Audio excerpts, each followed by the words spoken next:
Good evening, it is Wednesday, September 11th at 6 p.m. I'm calling to order the Agriculture Committee. If you'll all please rise and join me in the pledge. Flags over there. I pledge Allegiance to the flag of the United States of America, to the republic for which it stands, one nation, under God, indivisible, with liberty and justice for all. Little roll call, starting down here with our general manager. Paul Kelly, General Manager. Robert, you're next. Robert Conchar, volunteer member of the committee. Dennis, assigned, and, member. Logan Johnston, Director of the Community Service District. Scott McVeigh, same thing, I chair the Ag Committee. Typical Brown Act meetings like this, if there's anything you want to speak about that's not on the agenda, now would be the time, announce your name, and we'll go to it. If not, then we'll just dive right into the agenda. I think we have one person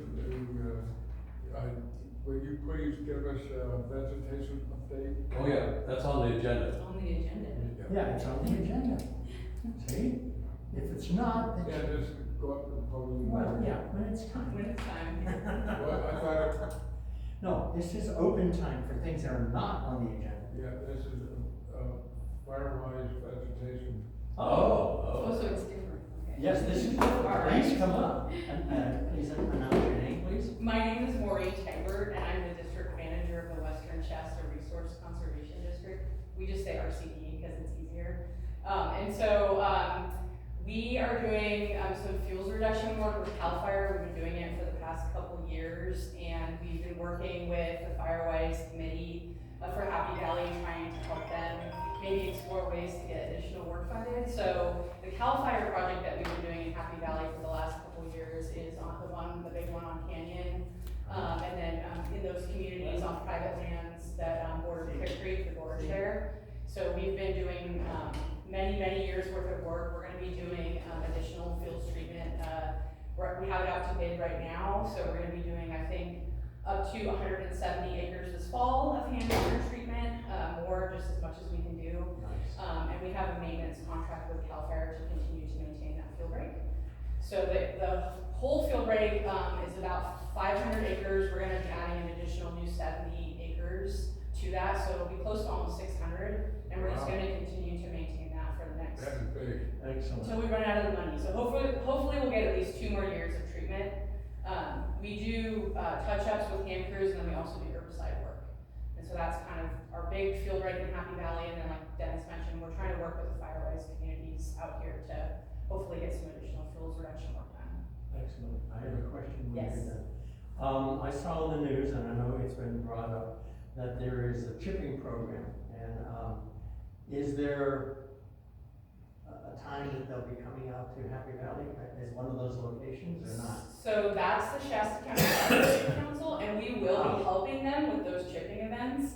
But I don't know the exact dates, they just released it. They asked you to apply, but I'm Yes. wondering if they're gonna actually come out to this community to do that. They had a whole list. I'm pretty sure Happy Valley is on the list, but you should probably verify with the Fire Safe Council. I'm pretty sure they're trying to do it everywhere. Up here, I think they got a pretty large grant from the Community Wildfire Defense Grant Funds, which was federal dollars to do that. So yeah, look at their website or follow up with us, and I can get it to you if you want. Sounds great, thank you. Yeah, and then they've got some funding from the Zog Mine fire settlement. Oh, The Fire Safe Council did, yeah, Right. they got quite a bit. So that might be. Yes, and then the other thing that we're doing is we're doing the Shasta County Community Wildfire Protection Plan update. So we got another grant from the feds. We're just starting that process, so we will be doing community outreach out here.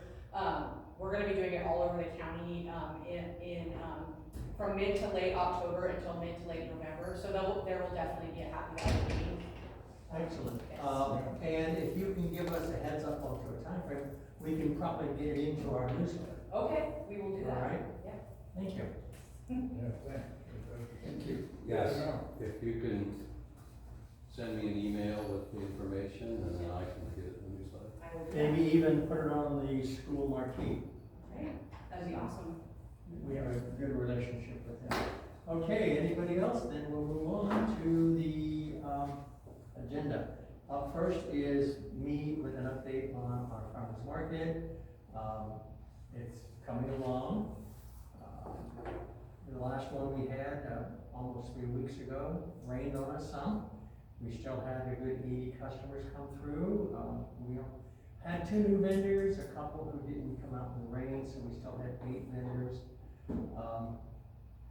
This Saturday is the next market, then the 28th, and then there'll be 2 more, the 2nd and 4th Saturdays in October, then we'll wrap it up for the year. Things are running along nice. The community is beginning to hear about it, and obviously being new, started off slow. But we could use more vendors. I think one of the things that was missing the most was produce. Either fruits, produce. Anybody who brought some sold out. So this recording should be viewed by a few people. We have places available for vendors. Okay, right next to Bonnie's Burgers. They're donating a lot, so it's excellent. That includes olives. You grow your own olive, you want to cure or sell uncured, get a hold of it. We'll make space for you. All right, and then I will be contacting Bonnie's Burgers and also those who have been showing up as vendors to arrange for next year, starting time. We started at the end of June, the last Saturday of June, and we're gonna discuss with the vendors and Bonnie's Burgers and try to lock things down for maybe early May. We'll see. And that's all I have. Did you have a comment on it? Yes, we have anywhere from 7 vendors to 9 or 6 maybe. But there's a core group of 6 that are high quality vendors. A lady that makes exceptionally good bread. When she sets up her stand, it looks like a little store. And this last time we had a group of ladies that make all sorts of desserts, and they actually sell a lot of them door to door. At the school next door and other places, the lady that sells the bread house has a route. All this is done in their kitchens, their fruit kitchens. And we have a honey guy who is a top-notch vendor, and they've all made money, even at the last one where it rained at the start, the last hour and a half, we had a lot of customers. The honey man was happy, the bread lady was happy, and the dessert ladies were happy.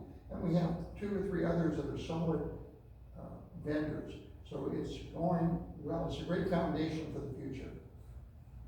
It's a community event, which is what we wanted instead of a farm trail, so that people come and get that. One of the first times we had, one of the vendors saw a neighbor they hadn't seen in a couple of years. They live 4 houses down, okay, but they hadn't talked in years. So this becomes a community event, you can catch up. So I'm happy with where it's going. I hope it will grow gradually. I want something the size of Reading. We do charge a small $5 fee, but that covers the porta potty, a couple of incidents like that. We're all volunteers. We don't get a penny out of it. In fact, a couple of us are gonna end up spending $100 or $200 a piece out of our own pocket just to keep it running. But that's okay, because it's a good thing to do. Okay, item B, we're gonna turn some time over to Dennis Posani. We're supposed to have a speaker here, yes? Yes, we do. Excellent. Oh, double duty. Double duty. I like Double it. duty. So go ahead and give us a little background on what's going on, please. Okay.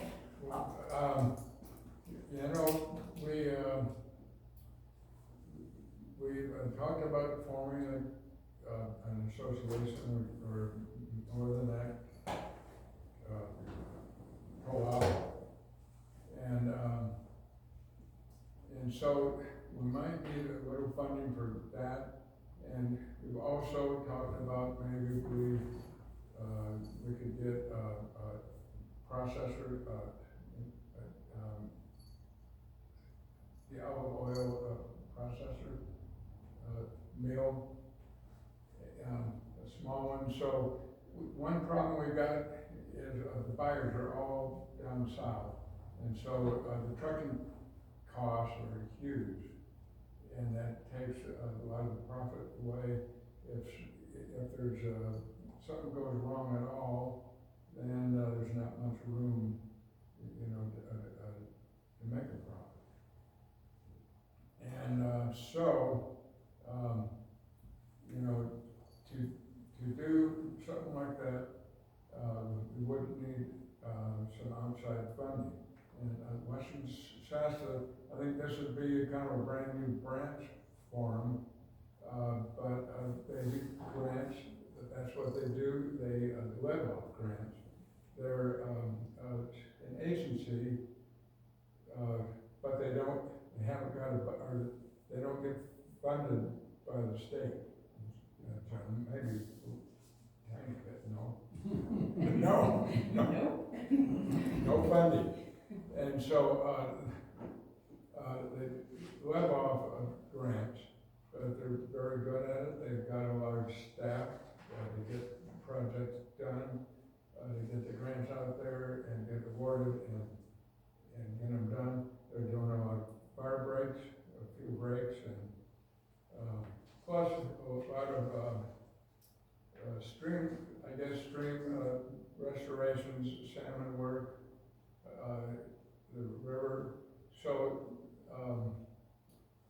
and I'm trying to think, like, really, you do kind of a broad spectrum. I know some farms, some ranches, they've done work on improvements.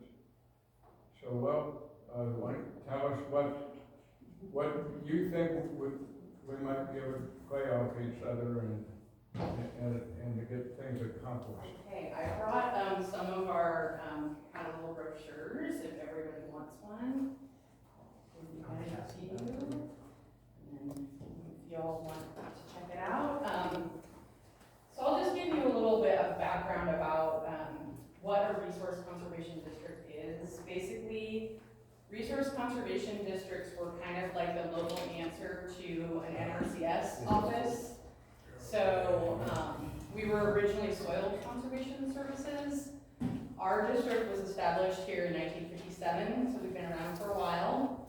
And in the 70s, the state of California actually decided to expand the purview and actually put legislation behind it. So we're governed by Division 9 of the state of California. We became state agencies, but we're local. We're totally local. And so we can do any kind of work with both public and private landowners who are interested in conserving natural resources or doing any kind of just basically improvements to their land to help it, you know, with water use efficiency. We work with a lot of irrigators. We've done a lot of fish passage improvements in the Cow Creek watershed and done on-farm improvements.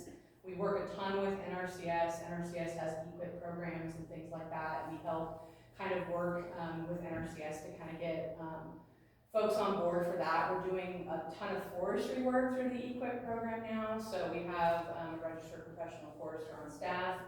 He writes forest management plans for small forested landowners and then helps them implement those plans, helps them get funding. So really what we're really good at is writing grants because we're entirely grant funded, and we can do that on a small scale or a very large scale. We have a very broad, diverse staff.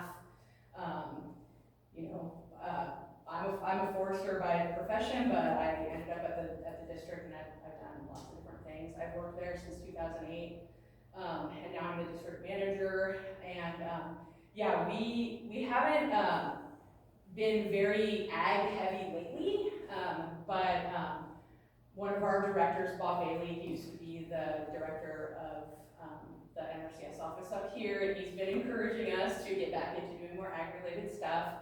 And then we also are part of something called the Northern Sacramento Valley Soil Hub, which is a new thing, and basically it's 11 RCDs up here have come together to do hopefully soil health improvement farm practices and help landowners do that on their property. So, you know, that might be another, avenue of funding.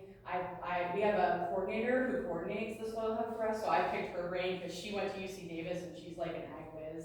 So I was like, you know, what could we do maybe for the olive growers up in our area? Because I'm definitely not an expert in that, but I am really good at bringing partners together. We work with like every state, local, federal agency up here all the time.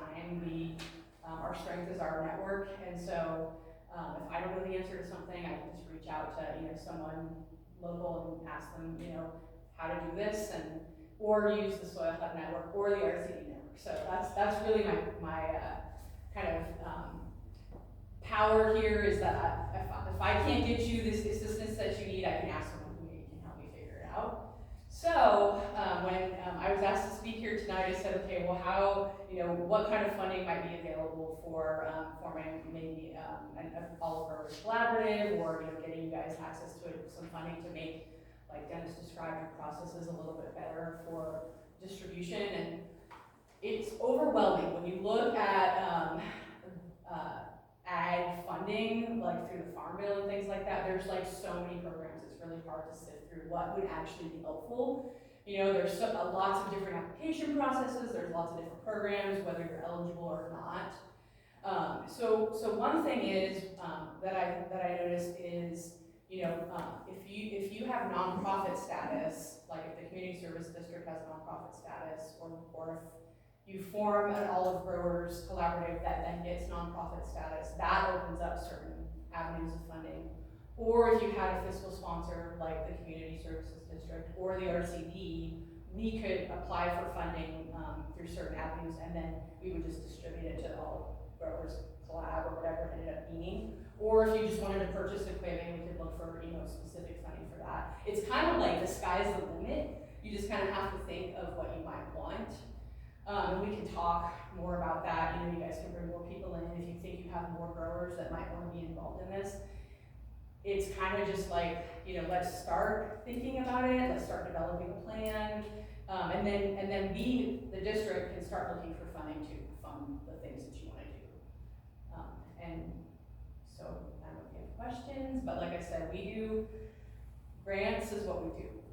We're entirely funded by grants. That's all we do all day, every day. So we're pretty good at it at this point. So that's my spiel. I did print out some literature, which I'll leave. I just printed out one of each just so you guys could get an example of like how many, we can pass this around, how many programs for ag, for funding things like this. I mean, it's just like endless. So I think it's just a matter, like I said, of discussing exactly what you want and then us searching for those specific funding opportunities. They have a lot of rolling ones, but yeah, there's just, especially through the Farm Bill, there's just so many. So I don't know who wants these, but you can kind of look at them and pass them. But yeah, I'm very happy to come meet with y'all at any time. Our office is right off the 273, across from the big SPI water tower, on Parallel Road, so it's not super far from here. Dennis knows where it is. And yeah, we can meet you wherever. You can come to our office, we can come here and we can talk about it. I can engage my staff. We have botanists, biologists, other foresters, just lots of folks who love to do this kind of stuff as well. So. Look, it sounds good. We're just getting started.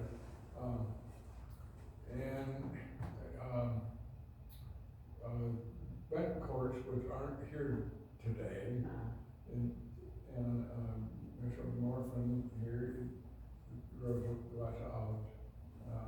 But we will try to get together and form kind of a tighter group and get organized, and then we'll approach you.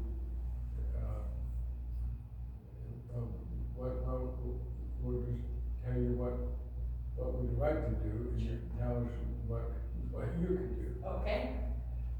And That sounds great. I mean, like I said, I think we can do a lot of stuff potentially as far as like just trying to help you search for funding to get things funded and then going from there. The other thing we do a lot,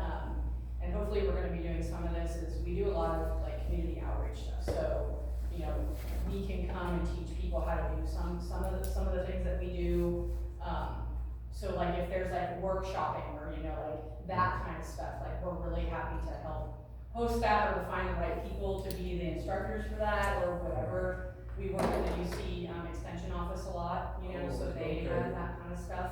And last time that they were here, from Red Bluff and from further south. Right. And they, again, a pretty good talk and lots of information. And so, Yeah. you're kind of getting my help. Yeah, I would just mention too, as I mentioned to Maureen as well, they did give us this, and there's copies in the back if anybody wants it, which is the sample cost to establish an orchard and produce table olives. So this was something the UC Davis Cooperative Extension. So I think a collaboration with them would be very helpful. I guess the other question I had is, I mean, there are a lot of different grants, so can the RCD be sort of a contract grant writer, or how does that work? In other words, if you write a grant for the Olive Association, how does that benefit you, I guess? All options are on the table. Okay. So if we have funding, like for example, right now through the Soil Hub, because we have that grant funding and I have the coordinator, I could enlist the coordinator to help us through her funding. Right. Search for grants and maybe co-author a grant for you guys. We're very good at stretching the dollar, so we get creative, right? Or we can be contracted, like we're, typically for us, we just like to work with partners and come up with a way to not have you guys have to pay for our services. That's usually the approach we take. But if it's more robust, you know, or we engage other partners, that we're really good at that too. Like we'll say, hey, NRCS, Right. you know, you maybe wanna like, you know, work with us on this and, you know, that's another way to do it, so. So would there be the potential for some grant funding if the growers choose to form an association or whatever, that would help with the formation of the association, bylaws and, you know, working our way through the legal weeds? I think potentially yes, but like I said, when I Googled it, it came up with like endless options. So I think it's a matter of just trying to figure out, a lot of times with grants, they'll say it's only for certain crops or, you know, like that kind of stuff. So it's just having a matter of going through it, and I'll lean on my network and be like, which one is the good one for olives or whatever. Yeah, I have a pretty good network and connection, so I can hopefully whittle it down a little bit so it's not so overwhelming, because when I looked at it, I was like, no wonder they're like, we need help, because it's just, how do we figure this stuff out? But I'm really good at reading the fine details, so like, I'll be like, nope, that one's not good, yes, this one's good. It's your particular situation that I'll have to learn more about, and then I can tailor my searching and my questions to my network, and then we can really dial. So it sounds like, what you need is sort of, a meeting amongst those that are interested in forming something, and sort of a defined, it's probably a little too focused, but mission statement. In other words, what is it that this organization is gonna do? Are they gonna do olive marketing? Are they gonna do olive production? Are they gonna be a cooperative that gets picking done? I don't, whatever. Exactly. But if you have that, then you can go pinpoint where those grants are. Exactly.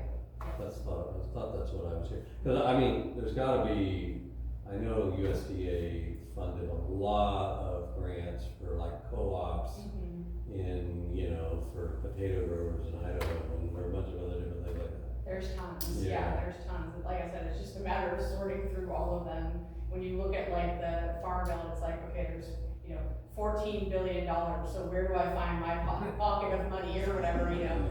They're willing to give it to us. Yeah. We're willing to put a little bit of time in and organize. Sure. Why not? All it's gonna do is benefit people out here. Yes. Community. And the benefit to us is that's our job, so, you know, that's what we do, You get to report that We're- we're successful. exactly, like, yeah, we work, you know, with the community and, you know, that's what we want to do, so. Excellent. Yeah, starting out, it seems like a workshop or something like that would be good, to help us get started forming, association, co-op. We're gonna need a commitment from the Right, growers in the yes. community. Is there really an interest? And We're that's, putting some time in to find out the intricacies. Now, if you guys are interested, you're gonna step up and say, yeah, I'd like to be part of it. yeah, Otherwise, we're spinning our wheels here. Well, I think this is where having somebody to help kind of workshop that, because, I mean, ultimately, we all wanna know what's in it for us. I mean, what's in it for the community is we could get some outside dollars to fund things that we really need that will benefit growers, benefit the community, and benefit the district and everybody else.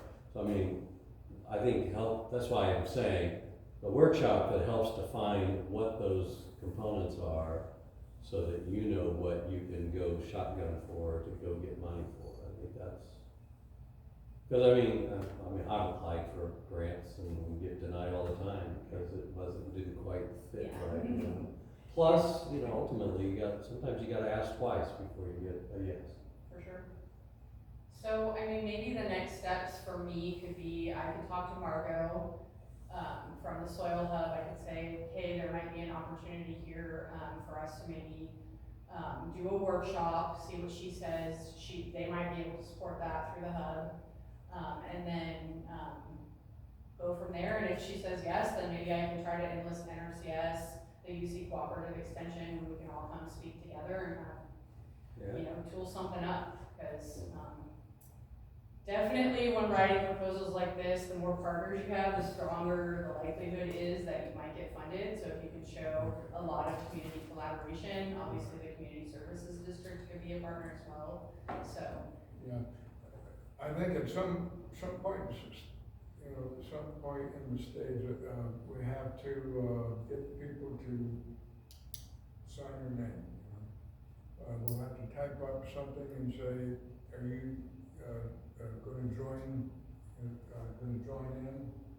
And, I think part of that, Dennis, might be for us and growers to reach out to the neighbors who are growers and let them know what's going on. Caitlin, how do they find this video? My YouTube channel, It's a link on our website too. Okay, there you go. so you can tell other growers that you speak to that there is a video, they can listen to her speaking, some of our discussion, and the possibilities, the opportunities that are there.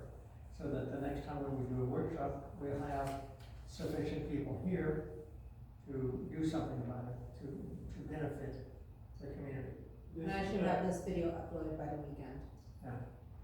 Communication, everything is important because, I don't even know what questions to ask because I don't know enough about. Yes, and that's the why. different programs that are available, or the different grants, or like you're saying, you did research on Google and it's like, pops up hundreds of different sites or potential possibilities, but which one is the right one for us, right? And that's what we'll let them do, is find it for us. Yes. It's like, we have so many olive trees in the area, there's so much Yes. potential. It's one of the best olive garden regions in the world, I think, and the nation for sure. I think it's probably the best that I know of. So, it's just putting things together. Mm-hmm. I talked to a buyer, this afternoon, and he said, well, what's the acreage that you guys got up there? And I said, about 600. And I didn't know if that was good or small, or, he goes, 600 acres? He goes, holy smokes. He goes, we didn't know, but I did tell him, well, it's a lot of small chunks of landowners. It's not, not all big landowners. At one time, there was 20,000 acres on this out here. Yeah. Really? Now, Big. Yeah. Well, again, not to interject things, but I think part of what you're hearing is that, and now this is why I think there'd be interest in getting a focus on what we need to do, but also what we want, what we need, but also get the partners involved. Because I am convinced, just my family's been in the vineyard and wine business for a long time, and been farming in Sonoma County since 1858 and had multiple different crops over the last 150 years. A lot of it though is you gotta make money at your crop. So it's like, so you gotta combine the financial side of things and the marketing side of things, like letting the world know that we have the best growing area in the world. That way we can actually get some grant money to help reduce the costs of us to be able to put that together. So I mean, I think it's gotta be more of a holistic approach. I know there's immediate needs, like we gotta have pickers to actually pick the crop. We gotta have ways to transport the product, and we've gotta have production and stuff like that. But I think we can get some assistance to make all that work better. But ultimately, Out of those 600 acres, how much is actually olives that I was reading that paper, how much of those olives are actually the ones that are being wanted by the market?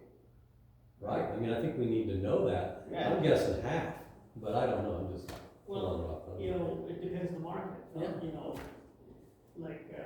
There's been a lot of demand, I've heard in Canada, because a lot of people have moved, from the Middle East to Canada. And those people, that's what they love olives, and they fix them how they want them. And so they have a green market, so there's some people who ship them, green from here Right. to, like the Cebullanos are the ones those are the big ones that we have Yes. quite a few up here in this area. We have those in Missions mostly. And so the canners don't really want them, so it's hard to sell to the canners. But in the green market, I see that they sell them like crazy, so there's obviously someone's making money and there's a demand.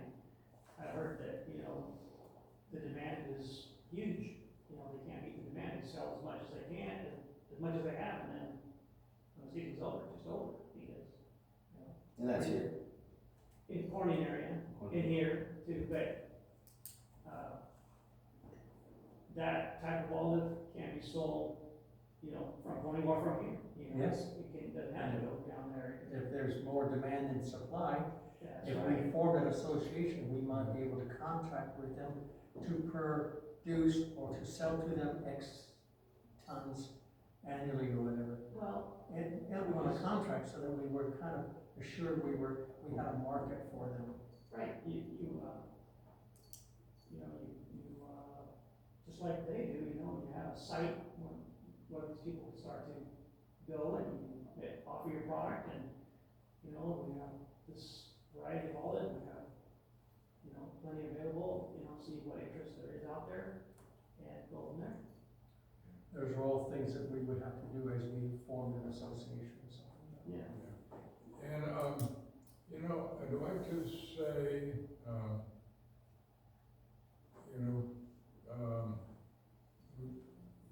we want to involve the local growers. And of course, currently, the Benton courts do several parcels, several private parcels, kind of what we're talking about, but maybe on a smaller scale.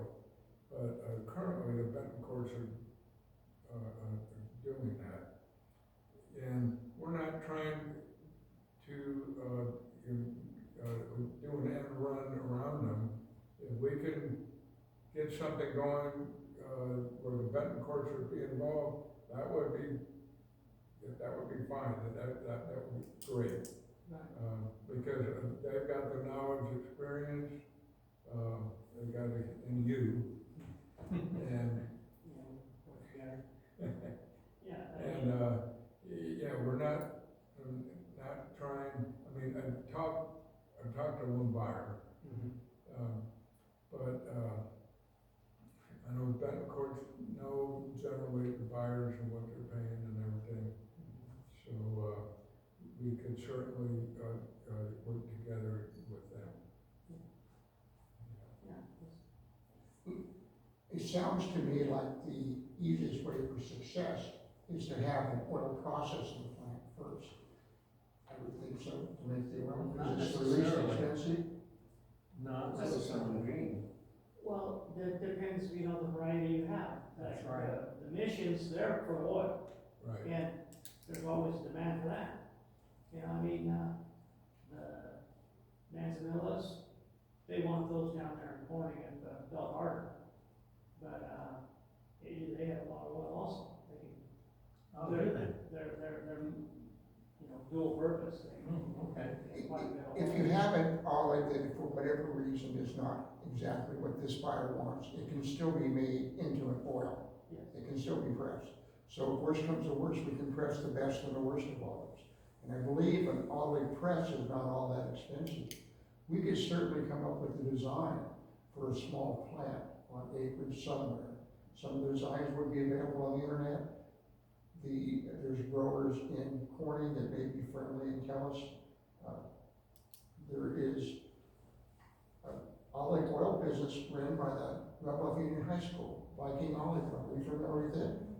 They have their own olive oil, whether they have 5 acres or 10 acres and press it, or buy the olives and press it, I don't know. But they sell Spartan. I was a Spartan in '66. Spartan olive oil. So it can be done, and I think, but if we came up with the design that showed what the costs were and how it would work, and the furthest grower would be 7 mile from us, the closest would be 150 yards, something like that. We would still need an association, some entity that would be the person applying for the grant. We wouldn't want one of us. I don't think the water district can sponsor us, but, No. because they're in the water business. But if we have the entity, if we had that, and if there were volunteer members on that entity, which they could be, it could be a nonprofit, like you said, a profit with the board. Dennis is a retired forester, Logan is a current forester, Scott owns a hell of a lot of olive trees, and I'd like to remind you, I opened the door for you. So I have some credentials. So there's a real potential out here. This was a huge agricultural area in the early 1900s. This area, and Anderson sued for air pollution, the smelter in Kennett, and won, and got that smelter shut down. Later, I'll say 10, 12 years later, up it went again, they sued again and got it shut down, this time permanently. So this has been an agricultural industry for a decade and a quarter, and it's fallen on somewhat hard times. The olives because of competition from other places, not so much the expansion. We've had subdivisions and we've divided some land, taken out some trees, but there's still several tens of thousands of trees. And so if we come up with a plan, with a design, and then some sort of nonprofit, we would stand a much better chance of getting that grant with the art. And we can count on your I think diligent a assistance. nonprofit would have to be a sponsor though. It depends on the Because they're funding. gonna wanna make money. Yeah, well, And understandable. So, you know, I don't think that we could form an association as a nonprofit. We're kind of defeating the purpose of it. Yeah, But the association could be dual purpose. You've got a bunch of missions, and I do have missions. Okay, so maybe they go to be pressed for oil. The Saballanos, the associates take those, and we ship those off to Canada. You're right. Why not? I mean, it makes sense. Yeah. And more of the growers will be interested when they know there is an actual plan in motion. Because they're growing olives that are just falling on the ground. And this will give them a chance to get away for water, which isn't that expensive. I think we've learned a lot from the last 3 people, we're learning a lot from you now. So we can revitalize that industry. And some bad land out here looks like it's good for nothing, but it's good for agave. Not that we want to get in the tequila business, it takes a long time to grow it. But there's land out here that can grow agave that can be used for various purposes. So you've heard some of the pictures, are you guys interested? I'm interested if there's a profit, Absolutely. you know? Yeah. Because it takes a lot of work. Yes, it It does. takes a lot of work, and I'm totally new to this. I just barely came in out of February still, but I bought the property thinking it was gonna be, investment, not liability. So let's figure out if we can make it an investment. yeah. Help you out, Yeah. head towards you guys. The pressing may be simply the smaller people who maybe have half an acre, 20 trees or something. Well, I think that, you know, just like anything, if you buy too small a machine or a machine that's not capable, you know, Yes. like the lowest, Right. possible, no. I think it needs to be a medium-sized machine at least, and it should be of a height don't wanna be plus there. the centrifuge, right? Yes. You know, you don't wanna be there all day to press 5 gallons of oil. That's not what, you know, anybody wants to do, not me. So out of Right. curiosity, do you know how much oil you would get out of a typical, say, ton? Yeah, it depends on, you know, variety, so Right. emissions, if we're talking about emissions. Yeah, just say mission. If it's a late in the year, when they purple up, like you've seen, you get 40 gallons of oil out of a ton. Cool. But, you know, if it's early in the year, Not as you might much. only get 25, right? Right. That changes with, you know, Huh. the season. In some seasons you get a little more, some less, just like anything, but that's kind of a typical, you know, Rule of thumb. rule of thumb. So the purple will be good for the yellows, and I try to pick my civil because I cure my own for my family. I used to sell the bill card, but boy, was that a little, Yeah. for very little money. But, so that's good, you know, I picked my civil yellows. As soon as I saw the first one on the tree turn purple, harvest time. Yeah, So, what do you wait, about another 7 to 10 days, if you're gonna press? well, you might wait longer than that. You know? Okay. Yeah. it just Purple but depends. not black. Yeah, you know, you want, the best oil is when they're like half of them are kind of black and half still kind of green, you're kind of in between. I understand what you're So you saying. get the more robust flavor, and you get more longevity out of the oil, you know, the Good riper it is, it doesn't last as long, it doesn't, you know, once you jar it up, you know, in that first year, it's, you know, really good, and. Yes, you know, it over decays, time. Yeah, And at what temperature you store out of the sunlight? out of sunlight, all that, Yeah. right? Exactly. So the next question would be then, would your organization be able to find out if there was grant money for us to purchase a medium-sized press? If there was a home that you guys had to put it and you knew that, then probably, I mean, if that's something that, if that's what kind of starts the initiation of like, oh, now people are interested, you know, like we all actually want to use the processor, so yeah, we wanna maybe form the I wouldn't association. mind pressing some of my own. You know? Yeah. A lot of times it just Yeah, takes there that would long. have to be, you know, more conversation into that. Oh, because yes. You have a, you know, expensive machine and, you know, do we want anybody to just go in there and try to use it? Oh, no. No. Part of the association, you have to be qualified Yes. and sign up to be there certain days. Exactly, it has to be, Yeah. you know, something that the person is qualified to do.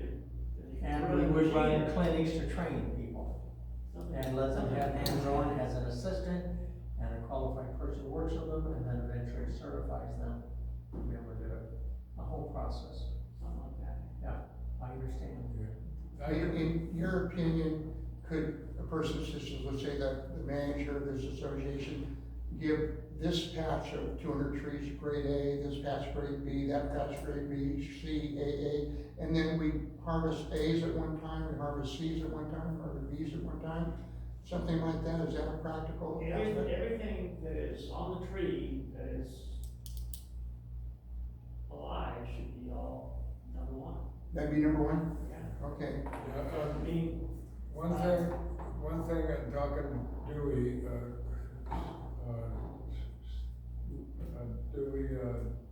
Lucero, he said, you gotta get everything lined up at once. And when you bring, you know, a bunch of pickers in, or you bring a mechanical shaker, it's all gotta be done at once. I mean, you know, like to sell them to somebody else. Yes, if you're gonna, You can't do, okay, we'll do some this week and some the following week. You don't do that. When they come, they're here, and you got to, and go as hard as you go and pick them, and then they're gone. And they're not coming back.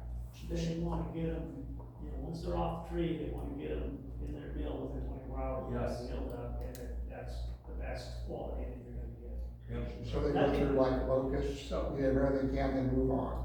Yeah, so, you know, they may work up here for a few days, you know, 2, 3, 4, 5 days, whatever. But, So, follow-up question to that though, would that be the case for all of you requesting though? Or could they hold those few days? No, once they're picked, they're Yeah. gone. You know, they can hold the 3 until it freezes. and Hold then- them onto the tree Yeah. and then pick them and press? And yeah, as you go along, That's you good. bring them in a little at a time and then just. Sure.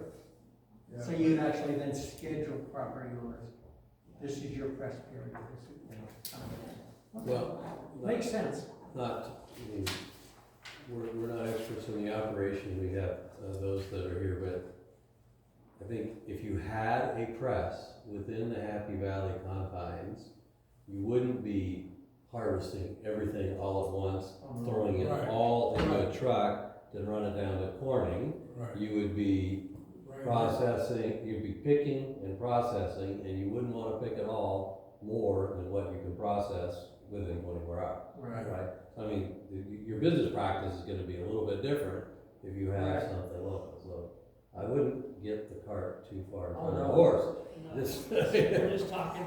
Just talking. So I have a question on that, so when you press it, are you bottling it right away, or does it go into like Tank. a tank? Yeah, well, or, though, I've seen some medium-sized presses where, you know, they could do a few tons and then out, and then, you know, a couple out, you know, that's pretty good, you know? Yeah. And they get the oil right there, you know?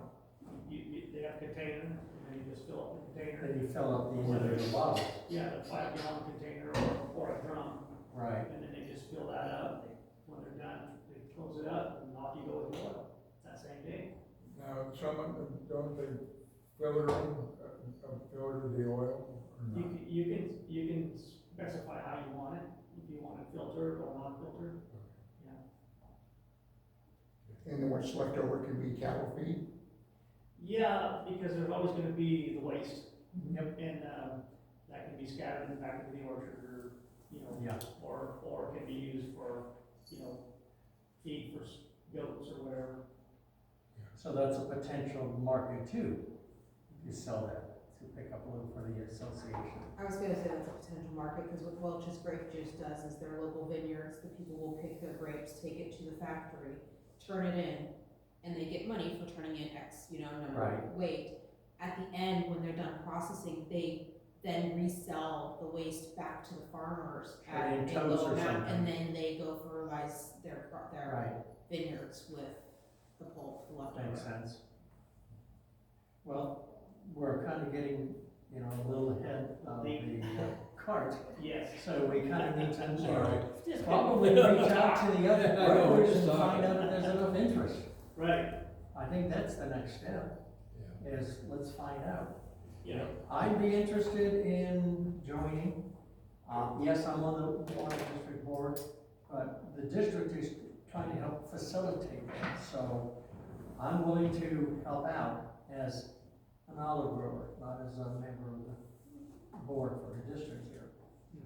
So I'm willing to do that. I'd be interested in pressing and selling my settlements to, you know, whatever market we found. Yeah. I don't have a lot, but I could probably pull maybe 1 ton for pressing and maybe two for, the other. That's great. I mean, I think at this point, we're just, you know, looking at potential. Yeah, Right, exactly. right. That's, good.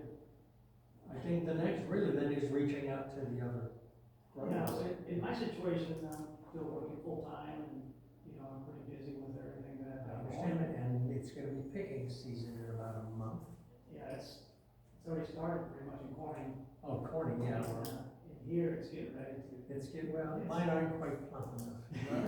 Now, talking to Dewey, he said, you know, and he's down south, and he said that they are experiencing a real low volume year.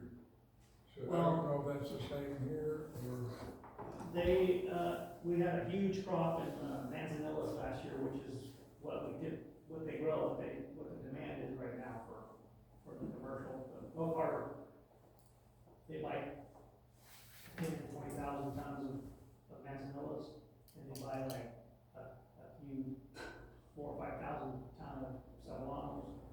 That's, so the cebullanos manzanillas last year were extremely heavy. So this year they're light. Okay. So that's It typical. fluctuates. Yeah, if you have a really heavy year, then the next year is typically light. Yeah. Oh, yeah, Yeah, it's that's usually on years and off years. on years and off. You might get 2 good years in a row. Some of my trees are looking fairly heavy this year. Yeah, Yeah, that's There what are to do with the some March other set, dimensions. so, go ahead. yeah, I've had, it has a lot to do with the water availability also. Well, that is where we're That's coming what this from. guy, he promised us. Got all the water you need. We have. All right. We have to We measure can do it. the water. We have to We can measure do the it. water. You got all the water you need. There will be drought years, you know, we have to figure out how we're gonna best do that. Now, the district does have resources for purchasing water, or Connell Foundation, but it's $250 an acre foot before it runs through the water treatment plant. Yeah, that's huge, yeah. But we have, in a policy, set up a supplemental water policy where growers, in a year they know there's gonna be a water shortage, can purchase X number of acre feet of water. So can we get Specifically grants, for- can we get grants for that purchasing of water? That's something you have to talk to her about. Well, I don't know. One of the I think things that might about be a tough one. last time, the water guy from all Northern California said there were grants for farms of any type for solar water. They put in the pump, they put in the solar, and Yeah, that Yeah, is that's definitely, a will on your own property. yeah, he said no one's asking for the money, it's just sitting there. yeah. So, those are possibilities. So you can get a grant for them to come put a pump in on your property? And you put it in, solar you can panels measure to your pump water. the water out for you. Yeah, you got one lump sum to install it, and then it's yours. You're probably It's gonna up to want a you. holding tank set up to create enough pressure to go through your drip system or whatever you're using. Answering your actual question there about whether or not there was grant money available for the purchase of water for the supplemental units, the folks from UC Extension last time. They didn't confirm that that was a definite no, they said it's pretty unlikely that the Yeah. program existed for something like that specifically. Purchased through an irrigation district. Right? Yeah, but to answer the question, there are grants available for on-site well development with solar and batteries and all that, which is great because that could be your insurance for when there's a drought, and, you know, having the federal or state government pay insurance is, better than you having to pay for it. Use the solar in the daytime to pump the water into the tanks and then open them up at night. Less evaporation, better water penetration, you know. No energy being produced, but you use the energy from the daytime to store the water. Prune your trees out, when you keep them small, they don't need as much water either. That's true too. So a question on that, so the property I have has big huge trees, right? How much will, they need to be thinned out, right? Like, 'cause they're just open. Yeah, you want open air flowing through there. And just nobody doing anything to it for a long time. So I need to trim them out, and then how much will each tree produce? How many trees will produce a ton? That's water and. And whether it's an on year or off year and a lot of factors. It varies a lot. Really lots. Yeah, it might be not even a ton, you know, 10 trees, not even a ton, or, 20 trees, 50 trees, it just depends, you know. Now, as far as pruning the trees properly, I do have contacts with some people who do tree pruning. They're out of Corning, and if you were unsure how to do it yourself, I can get you in contact. Maybe you pay to have them prune a few of your trees. You learn. I don't know how many trees you have. You know, whether you want to put the money out or not. Have someone do it. I have them come up and do the ones near my home, about a dozen or so, but not out in the 4 acres. So, but that's a possibility. And they're the ones that the Savanoviches used when I contracted with them. They lived up and clean up the trees properly. You might also be able to contact Mentor Garden, because I know years ago they used to have a person that would come out to your property and help you learn how to prune your trees properly.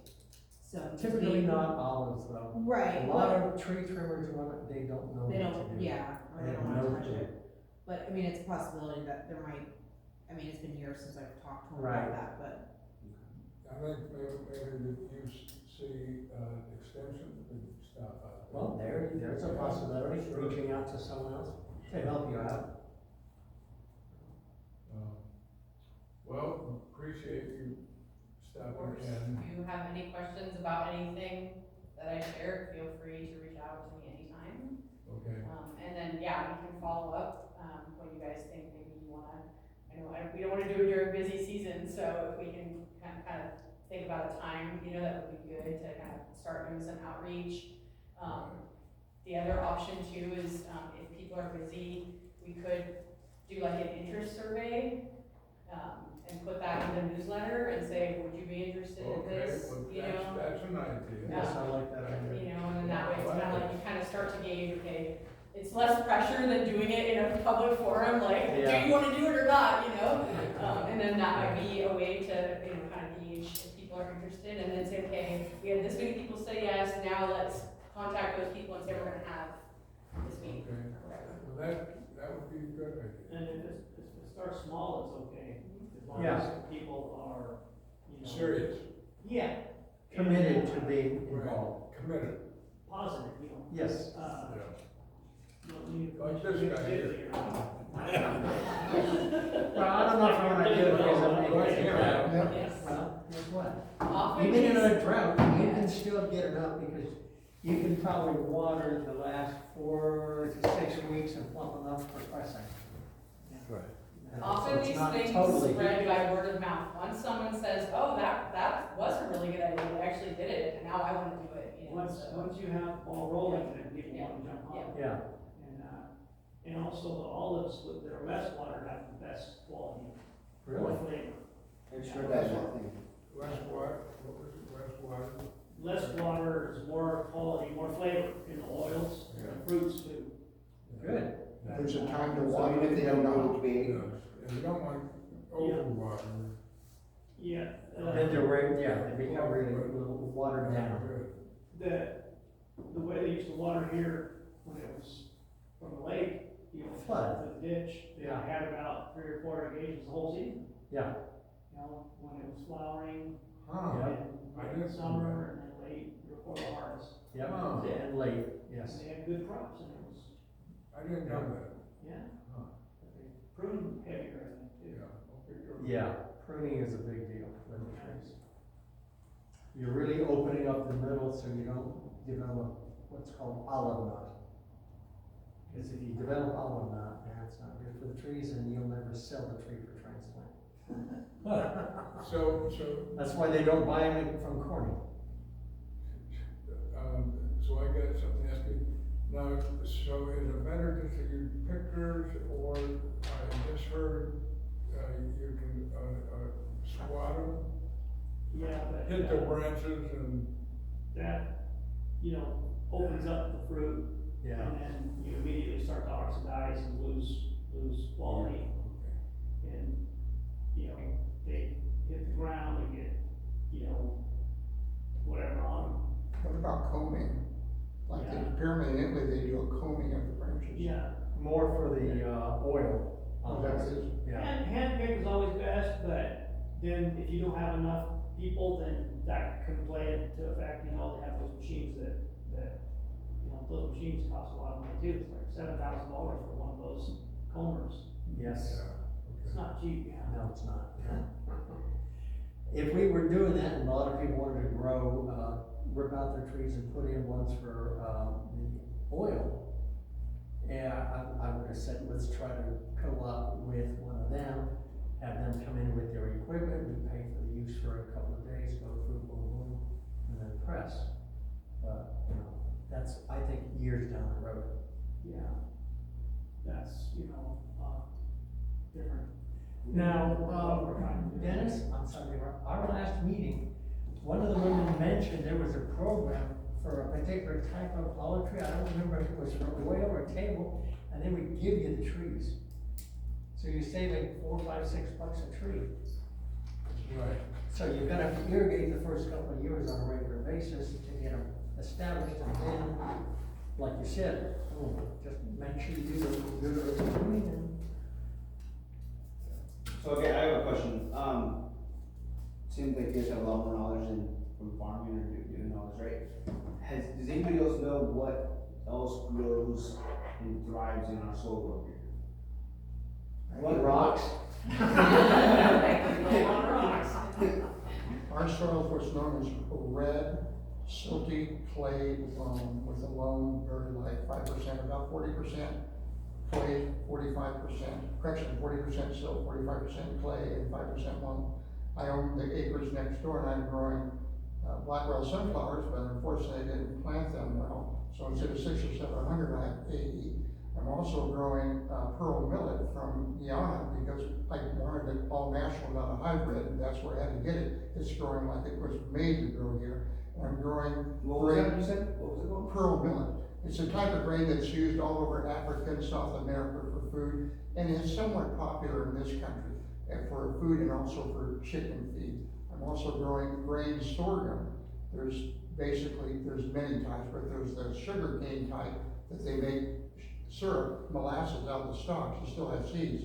And then the type that is very low sugar in the stock, and they use that for cattle feed, but then the grain it puts out is used for chicken feed or making a type of flour or for whatever you want it for. And it's growing wonderful right across the street of that red, silky, clay, barely loam. See, but you have to watch there are maps of what your soil type is depending on where you are. Yep. Because we're just a couple miles down the road, ours is clay, and it's rock. Where are you at? Down Ole Way, by Lassen, by Country Market. And literally, I can't dig a hole deeper than a foot. We had to get an auger. We had to rent a huge auger to actually dig holes when we planted our fruit trees. And we can literally only get 3 feet down and about that big. A hole. Well, there's a hard pan down there Yes, too, there is. Yeah. inches, that's brutal. Yeah, Yes. So you can dig to China until you hit that hard pan. and then and you're then done. Yeah.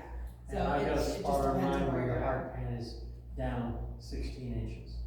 Yeah. And my elbow trees are on top of it. And This that's okay. country started out first thing growing, like peaches and pears. Persimmons like too. that. Persimmons do okay. Yeah, yeah. Kefir pears will do well up here. So that might be something you could think about, Find a market for them. I'm trying to look for a market, I'm just trying to make, like I said, property is a liability to stop making money, so. Take a mason jar, a quart jar, go around your property, dig down about 6 inches and take a third of that. Go another place in the property, dig down the same, put a third of that in there.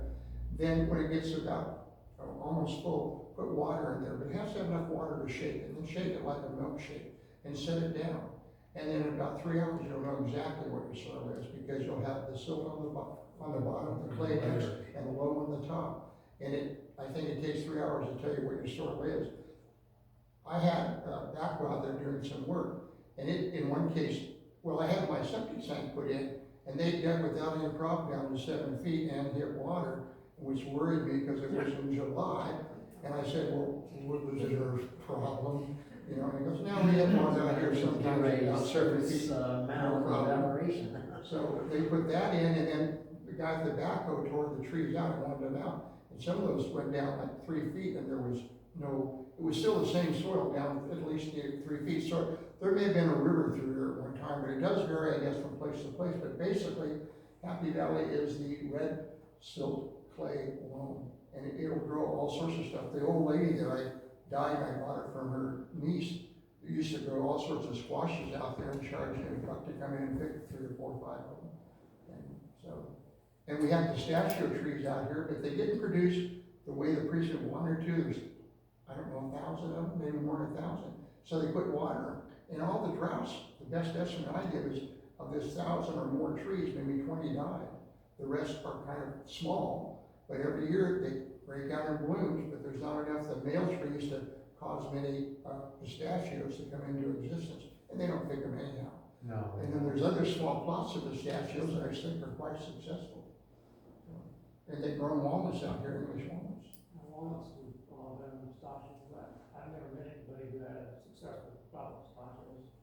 Now, most of the ones I've seen, they're lined. They grow the fallow. shell, but there's no seed inside. Yeah. On the pistachio, Yeah. those are called blanks, and that was because it didn't get pollinated.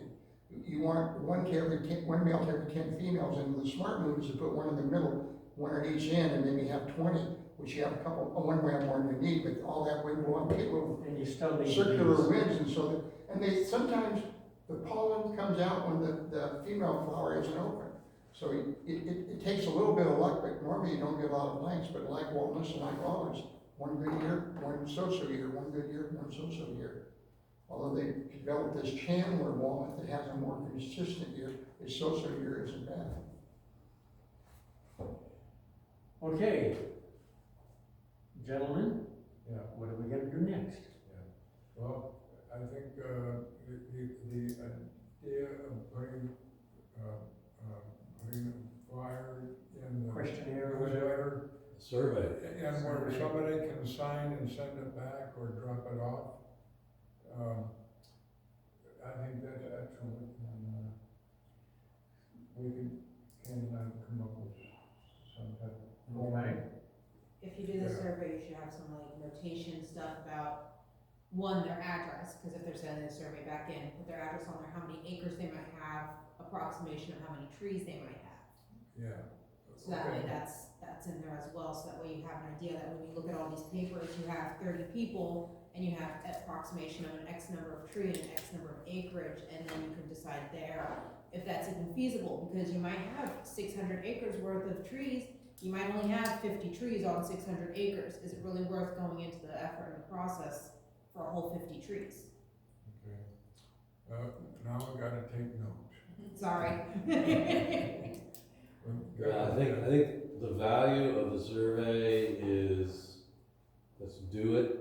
If we could get it done in the next 10 days so that I can get it in my flyer for our October bills, Okay, that would be fantastic, because everybody's busy, but it doesn't take long to fill out a survey, but they wouldn't come to a meeting October or November, so I think this Is that gives it. something you? Plus, we know who we facilitate? can put Do you together. have a generic survey type thing? Your staff, We can maybe? do a Google survey, I mean, we do them all the we time. can, It's up And to then you guys. email it to we Paul? can come up with some, Okay, I'm looking at resources and making use. I'll type up some and then I'll pass it around. Okay, can you have it for the board meeting next week, next Wednesday? Well, I mean, I'll pass it Oh, around okay. and people can comment, the board members can comment. Well, send it to your group, that's your Google group. Yeah. Okay. Okay, I will. Has anybody around this region asked for grants for, commercial greenhouses?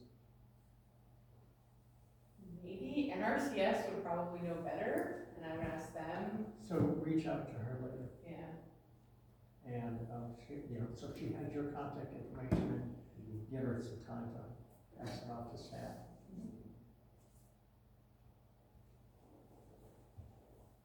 Well, Anything else from anybody? I think we should thank her and declare her an asset on the short list. Yeah. Thank you. You're Thank welcome, you. very Thank you. welcome. It is Happy- 7:10, and this meeting